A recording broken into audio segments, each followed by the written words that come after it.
Hello बच्चों, my self Rajiv Sharma. और पिछले क्लास में हमने मापन की इकाइयों के बारे में बात की थी, ठीक है।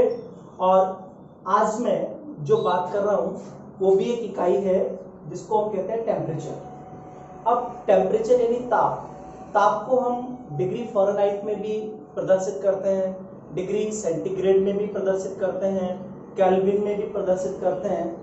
तो इनका आपस में संबंध क्या है, अगर वो संबंध पता चल जाए तो हम ताप को किसी भी इकाई में परिवर्तित कर सकते हैं। जैसे पहला पॉइंट है डिग्री फ़ारेनहाइट व डिग्री सेल्सियस में संबंध। तो बेटा संबंध क्या होता है, डिग्री फ़ारेनहाइट बराबर 9/5 इंटू डिग्री सेंटीग्रेड प्लस 32, ये संबंध याद रखेंगे। और दूसरा संबंध है केल्विन और डिग्री सेल्सियस में संबंध। तो केल्विन बराबर डिग्री सेल्सियस प्लस 273.15। क्लियर।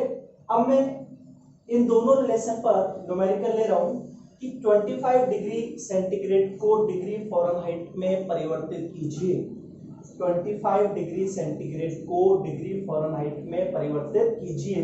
तो बेटा आपको ये वाला फॉर्मूला यूज में लेना है, degree Fahrenheit equals to 9/5 into, अब डिग्री सेंटीग्रेड की वैल्यू आपको दी हुई है कितनी, 25 प्लस 32, इनको कैंसिल करें 5, तो डिग्री फ़ारेनहाइट बराबर 45 प्लस 32, तो डिग्री फ़ारेनहाइट ये आ गया 77। आगे समझो बेटा। अब दूसरा क्वेश्चन ये है कि 100 डिग्री फ़ारेनहाइट को डिग्री सेंटीग्रेड में कन्वर्ट कीजिए, परिवर्तित कीजिए। कैसे करेंगे, दूसरा वाला फॉर्मूला, ये पहले वाला ही फॉर्मूला लगाना है आपको। अब ये फॉर्मूला कैसे लगाएंगे, आप देखिए 100 डिग्री फ़ारेनहाइट की वैल्यू दी हुई है 100, तो 100 equals to 9/5 into degree centigrade plus 32, ये लिख दिया क्योंकि इस बार हमको फ़ारेनहाइट की वैल्यू दी है। तो देखिए 9, ये 32 इधर लेके आओ, तो 100 minus 32 equals to 9/5 into degree centigrade, ऐसे ही करेंगे। अब डिग्री सेंटीग्रेड इक्वल्स टू क्या होगा, ये बचा 68 इंटू, ये 5 इधर आएगा तो ऊपर आ जाएगा 5/9, तो इसको सोल्व करते हैं तो 37.77 कितना आ गया, 37.77 डिग्री सेल्सियस आ गया। तो ये अपन ने 100 डिग्री कर लिया। अब दूसरा फॉर्मूला ये है kelvin equals to degree Celsius plus 273.15। यदि मैं आपसे कहता हूं क्वेश्चन कि 25 डिग्री सेल्सियस को केल्विन में कन्वर्ट करें, 25 डिग्री सेल्सियस को किस में कन्वर्ट करें, केल्विन में। तो आप क्या करेंगे, kelvin equals to degree centigrade plus 273.15, यही करेंगे। तो kelvin equals to 25 degree centigrade plus 273.15, तो केल्विन इक्वल्स टू आ गया 298 केल्विन आ गया। तो इस तरह के जो भी टेम्परेचर मन में आए वो लीजिए और ये रिलेशन में रख के उनको एक दूसरे में कन्वर्ट करने की कोशिश करो बेटा, तो आपको टेम्परेचर को की इकाइयों को एक दूसरे में परिवर्तित करना आ जाएगा। अब मैं इससे आगे अगले टॉपिक की बात करने जा रहा हूँ, और वो जो टॉपिक है वो है वैज्ञानिक संकेतन। किस प्रकार से हम वैज्ञानिक संकेतन करते हैं उसको देखिए। तो बच्चों जो मेरा अगला टॉपिक है वो है वैज्ञानिक संकेतन। वैज्ञानिक संकेतन किस प्रकार से करना है, ध्यान दें बेटा। वैज्ञानिक संकेतन का मीन है कि बड़ी बड़ी जो संख्याएं होती हैं उनको संक्षिप्त में कैसे लिखा जाता है, उनको संक्षिप्त में छोटे रूप में कैसे लिखा जाता है, उसको वैज्ञानिक संकेतन कहते हैं। कई वस्तुएं होती है जिनका द्रव्यमान बहुत ज्यादा होता है, कई वस्तुएं होती है जिनका द्रव्यमान बहुत कम होता है, तो उनको कैसे हम संक्षिप्त में प्रदर्शित करें जैसे अवग्रह संख्या है, क्या है अवग्रह संख्या, वो है 6,022,000,000,000,000,000,000,000, इतनी बड़ी संख्या है। हाइड्रोजन परमाणु का द्रव्यमान ये लिखा हुआ है। अब इतना बड़ा थोड़ी नहीं लिखेंगे हम, तो इनको संक्षिप्त में लिखा जाता है, और संक्षिप्त में लिखने की जो प्रक्रिया है उसी को वैज्ञानिक संकेतन कहते हैं, उसी को हम वैज्ञानिक संकेतन कहते हैं। अब वैज्ञानिक संकेतन में आपको इस तरह से लिखना है, कैपिटल N गुना 10 की घात स्मॉल n, कैपिटल N गुना 10 की घात स्मॉल n, इस तरह से लिखना है। समझ में आया? यहाँ पर जो कैपिटल N है वो चर घातांकी गुणांक है। कैपिटल N क्या है? चर घातांकी गुणांक है, जिसका मान 1 से लेके 9 के बीच में होगा। 1 से लेके 10 के बीच में होगा इसका मान n का। और स्मॉल n क्या है? 10 की घातांक है। स्मॉल n क्या है? 10 की घातांक है। क्लियर हो गया बेटा? अब आगे जो मैं बात करता हूं, यदि आप किसी भी संख्या में दशमलव को बाई दिशा में खिसकाते हैं, दशमलव को कहां खिसका रहे हैं? बाई दिशा में, तो आपको ध्यान रखना है बेटा, जो 10 की घात स्मॉल n है वो पॉजिटिव होगी, प्लस n आ जाए, पॉजिटिव होगी अगर आप बाई दिशा में खिसकाते हैं दशमलव को, ठीक है। और n का मान क्या होगा? स्मॉल n का, जितने अंक आप खिसका रहे हैं दशमलव को, वो आपका स्मॉल n है। और यदि आप दशमलव को दाईं दिशा में खिसकाते हैं, राइट साइड, तो बेटा 10 की जो घातांक है वो नेगेटिव होगी, नेगेटिव, और जितने अंक खिसकाओगे वो स्मॉल n का माना जाएगा। क्लियर है क्या? ऐसे करके हम किसी भी संख्याओं का वैज्ञानिक संकेतन कर सकते हैं। जैसे ये संख्या लिखी हुई है ऊपर, तो मैं इसको लिख सकता हूँ 6.022 गुणा 10 की घात 23। अब मैंने यहां से 1 3 6 9 12 15 18 20 21 22 23 23 अंक दशमलव को इधर ले आया, तो क्या लिखूंगा? 6.022 गुणा 10 की घात 23। अब ये है तो इसको लिखूंगा 0.166 गुणा 10 की घात -24। 24 अंक में इधर ले आया तो माइनस में आएगी, क्योंकि मैं यहाँ पे बाई दिशा में लाया हूँ, सॉरी यहाँ पर मैं दशमलव यहाँ लगा हुआ है, तो मैं इसको दाईं दिशा में लेके आया हूँ, यहाँ पे ले आया, कितने अंक इधर लाया? 24, तो घातांक माइनस में होगी। और यहाँ पे मैं बाई दिशा में लाया दशमलव को, तो यहाँ पर 10 की घातांक 23 प्लस में होगी। ये आपको ध्यान रखना है। अब मैं इसके ऊपर आपको छोटे छोटे न्यूमेरिकल्स कराता हूँ। तो बच्चों, मैंने कहा कि इन पे हम अब क्वेश्चंस करेंगे वैज्ञानिक संकेतन पे। तो देखिए बेटा, पहले गुणा और भाग का तरीका देखेंगे। तो पहला मेरा क्वेश्चन है 5.6 गुणा 10 की घात 5 को मल्टीप्लाई करना है 6.9 गुणा 10 की घात 4 से। तो आपको क्या करना है? आपको एक नियम पढ़ा होगा कि जब आधार समान होते हैं तो घातांकें जुड़ जाती है। तो 5.6 लिखा, फिर 4.9 लिखा, इंटू 10 की घात आधार समान है तो 5 प्लस 4, तो आपका आ गया 38.64 गुणा 10 की घात 9। अब वैज्ञानिक संकेतन में कैपिटल N का मान 1 से 10 तक के बीच में होता है, तो अपन ये तो लिख नहीं सकते 38, तो अपन को लिखना पड़ेगा 3.864 इंटू 10 की घात 10। एक पॉइंट में बाईं तरफ लाया तो घातांक 1 बढ़ जाएगी, 10 की घात 10 होगी। बोलो बेटा, समझ में आया? अब है भाग कर रहे हैं 2.7 गुणा 10 की घात -3 बटा 5.5 गुणा 10 की घात 4। अब करना क्या है? नीचे से 10 की घात 4 को ऊपर लेके जाएंगे तो माइनस में हो जाएगी, तो जोड़ दो 2.7 बटा 5.5 इंटू 10 की घात -3 प्लस नीचे से ऊपर आएगी तो माइनस में होगी, तो इंटू -4। तो ये आ गया, इसको सोल्व किया तो 0.4909 इंटू 10 की घात -7। अब यहाँ पे जीरो नहीं आ सकता क्योंकि कैपिटल N की वैल्यू आपको पता है 1 से 10 के बीच में होती है, तो इस पॉइंट को इधर लेके जाओ। तो 4.909 गुणा 10 की घात -8 इधर लाए दाएं तरफ, तो 1 माइनस की घातांक बढ़ जाएगी, तो घातांक बढ़ गई। ठीक है बेटा। अब योग में घटाना, जोड़ना और घटाने की बात करें तो 6.65 गुणा 10 की घात 4 प्लस 8.95 गुणा 10 की घात 3।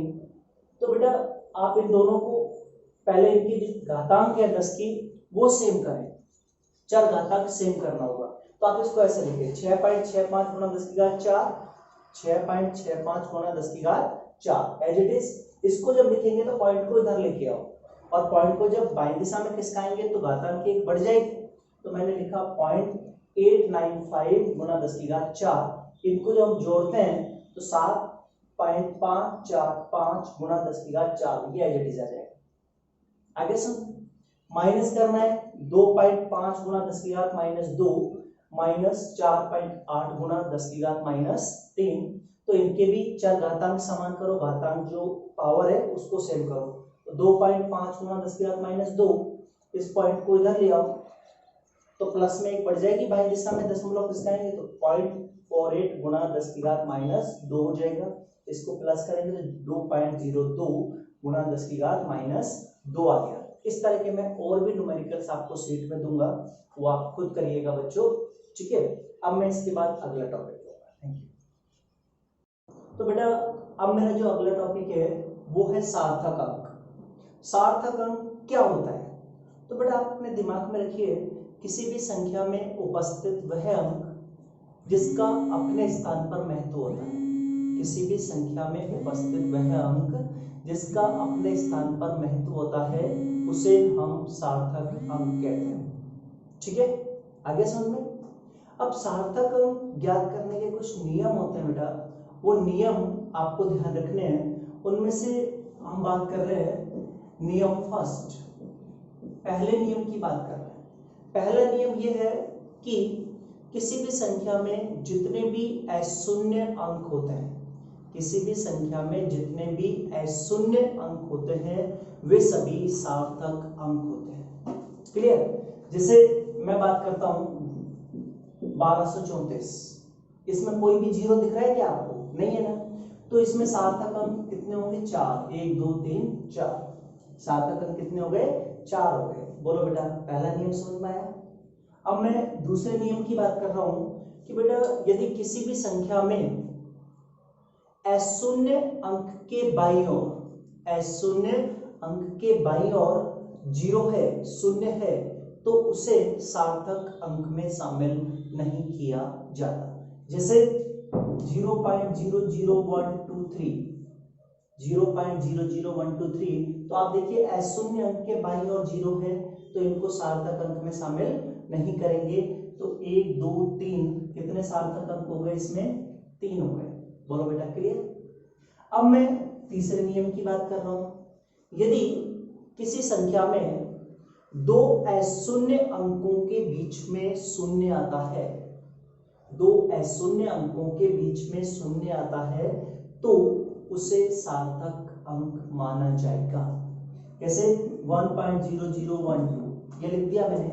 तो आप देखिए दोनों जीरो अशून्य अंकों के बीच में है तो इनको सार्थक अंक माना जाएगा। तो कितने सार्थक अंक हो गए? 1 2 3 4 5।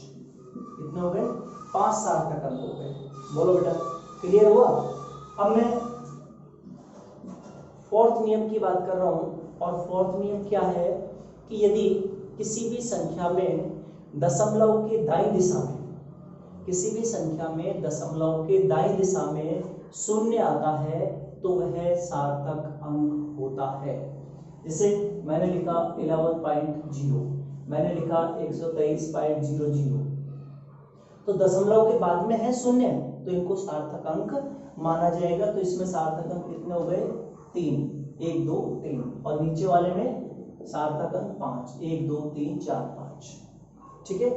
अगला नियम, पांचवें नियम की मैं बात करूं बेटा, तो आपको ध्यान रखना है कि दशमलव को सार्थक अंक नहीं माना जाता।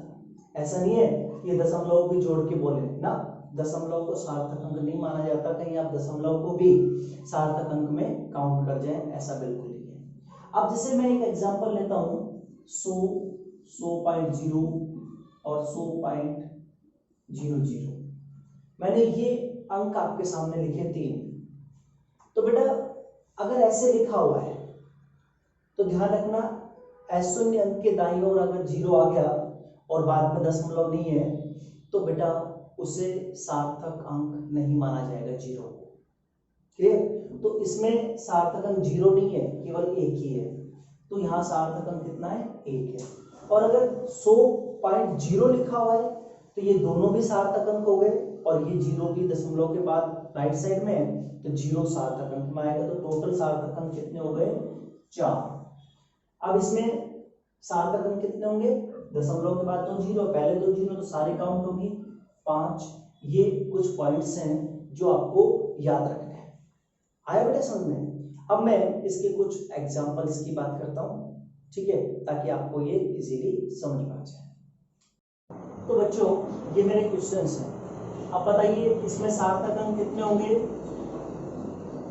तो फर्स्ट वाले में जो सार्थक अंक है 62.4 में 3 होंगे नियम के अकॉर्डिंग।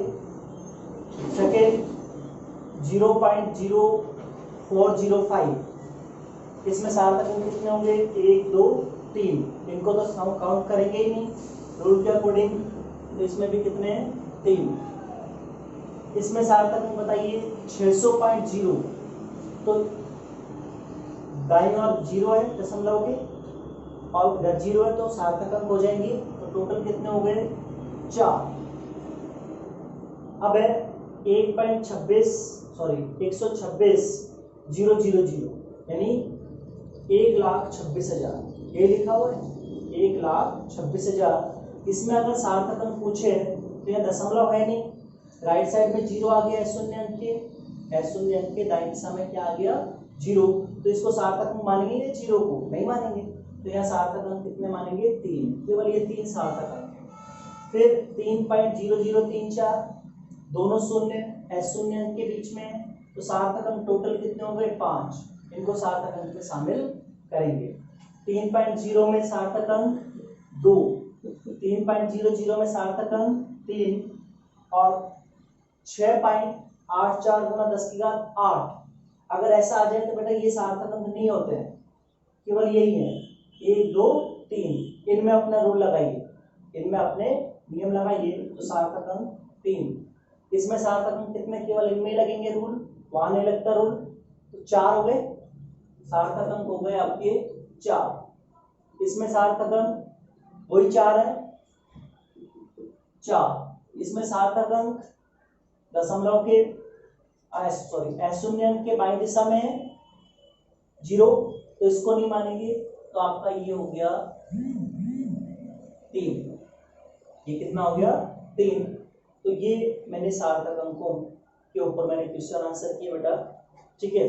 कल मैं आपको इससे अगला टॉपिक कराऊंगा कि सार्थक अंकों की संख्याओं का गुणा भाग जोड़ घटा कैसे करते हैं, ये मैं कल टॉपिक लूंगा। अगर आपको आज का टॉपिक पसंद आया हो तो लाइक करें, सब्सक्राइब करें, कमेंट करें। थैंक यू बेटा।